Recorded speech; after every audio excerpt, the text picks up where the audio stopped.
Hi, and welcome to this week's Reset.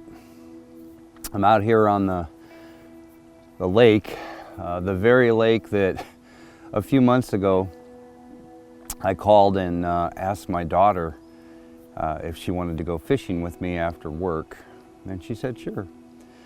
Well, the forecast was 10% chance of light rain, so I figured what could possibly go wrong.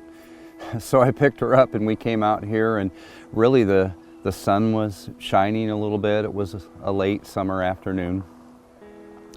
And as we got out, we weren't out on the lake more than probably 5-10 minutes. And we saw in the east there was a little bit of clouds rolling in, but still very nice. It was very calm and peaceful like today. Well, about 5-10 more minutes went by, and we started hearing way in the distance a rumble of thunder. We couldn't quite see up over the hill, just a few little broken clouds still. But when I heard that rumble of thunder, thunder means lightning, and from some past experiences that I think I've shared with you before, I thought, you know, this really isn't a great idea. I don't really want to get rained on, even if it's light rain. Let's go in, let's call it. And I'll tell you what, within 5-10 minutes as we were coming to the dock, the lightning started flashing, the clouds started thickening. And I just remember the first thing I just thought, I just prayed to the Lord. I said, just let me get my boat in before it starts to light rain. Well, we got to the dock and my daughter got in the car, and again, within a few minutes, we could see the wind and the rain coming across the lake, and it just turned into what felt like a hurricane. I didn't realize that someone could get that soaked and that wet. By the time I got the boat in, there was lightning cracking above us. It really was a little bit dicey, a little bit dangerous. So having said that, I started thinking about this past week and looking on Facebook and seeing how many people that I know. I know really quite a few people. I even have family down in Florida. I've got a brother in Lakeland. I've got nephews in Fort Myers proper. They were asking for prayers, and they were saying it looks like it's going to be rough.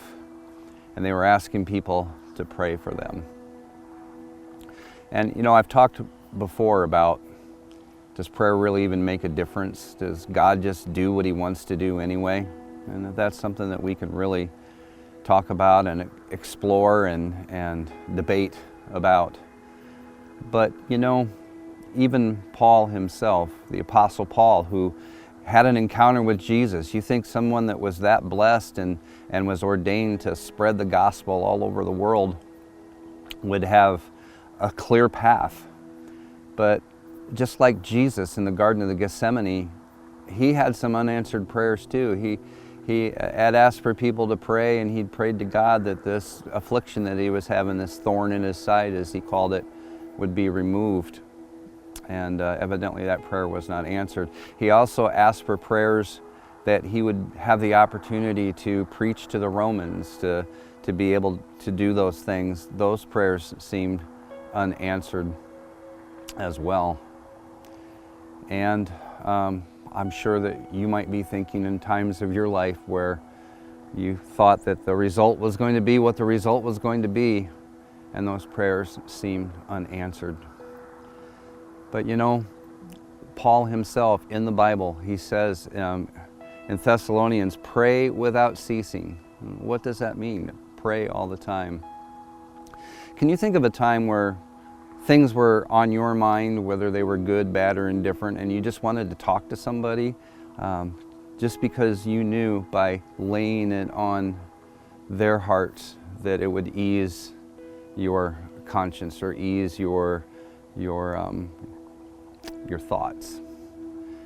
Well, this comes back to one more story I want to share with you, and that is Pastor Donnie, who I interviewed for a video just this past week.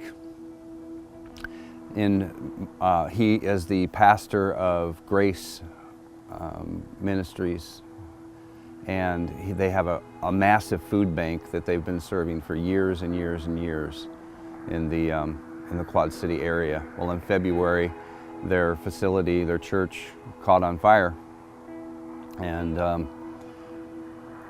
meeting Pastor, he is such a positive influence. He's always praying for other people. He's always reaching out to other people, seeing what they can do. Now, he ended up in our church. Actually, they're holding services in Trinity, and will do so as long as they need. But his positiveness and the fact that he's always praying and always offering blessings, and he could have gave up. He could have said, well, the church is almost burned down, we have to stop our ministry, but he kept it going. And he did that by just praying to God, to being a faithful servant and praying for other people, helping other people. And that's my challenge to you today. And I want to let you know that for those of you that are watching Reset this week, I'm going to be praying for all of you. I believe that our prayers are heard by God and that God acts upon them, not always the way that He might want us or we might want Him rather to do. But I believe that prayer works for us as individuals and for each other. So that's my challenge to you. Think about who you can pray for. Think about who you can talk to. Think about who you can share with. And it just might make a difference in somebody's life. And I learned a lot from Donnie, that even though it seems like everything was against him, he knows that God is for him and continues to pray and have fellowship with Him. So once again, thank you for joining Reset. Pray for me, pray for this ministry, pray for our church, pray for your church, and let's pray for each other. It makes a difference. Have a great week.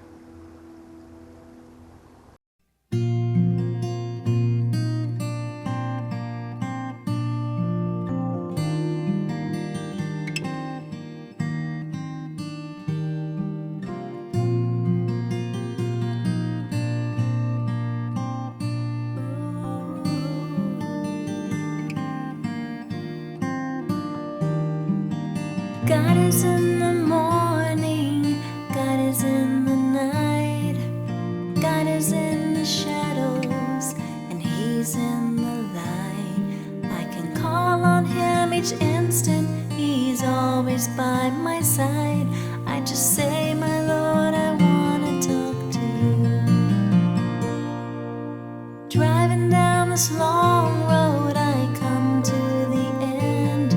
Do I try to push on further or turn back again? Do I try to dig in deeper or try to trudge on through?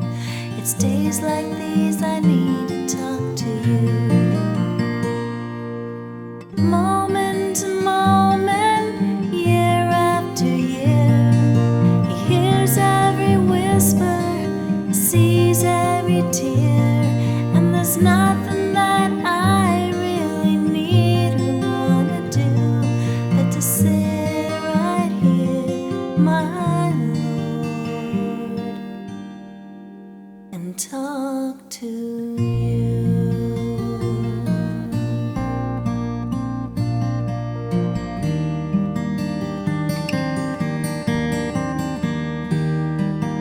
God is in the storm that can ravage your soul. He can wrap His arms around you and shelter the cold, lighting a fire on the shore to see you through. It's days like these we need to talk to you.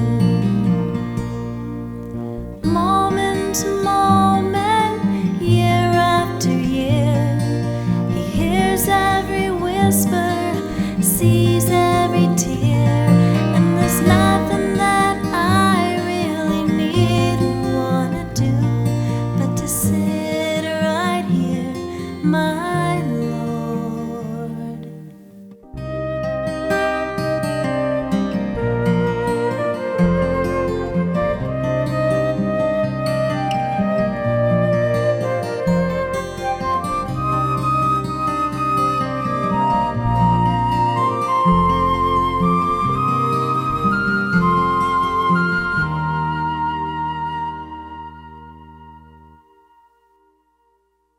God is in the backyard, God is in the car. He's in my music, He's in my heart. I don't need to take a number, so before each day is through, I can say, my Lord, I want to talk to you. Moment to moment and year after year, He hears every whisper, sees every tear, and there's nothing that I really need or want to do but to sit right here, my Lord. Just sit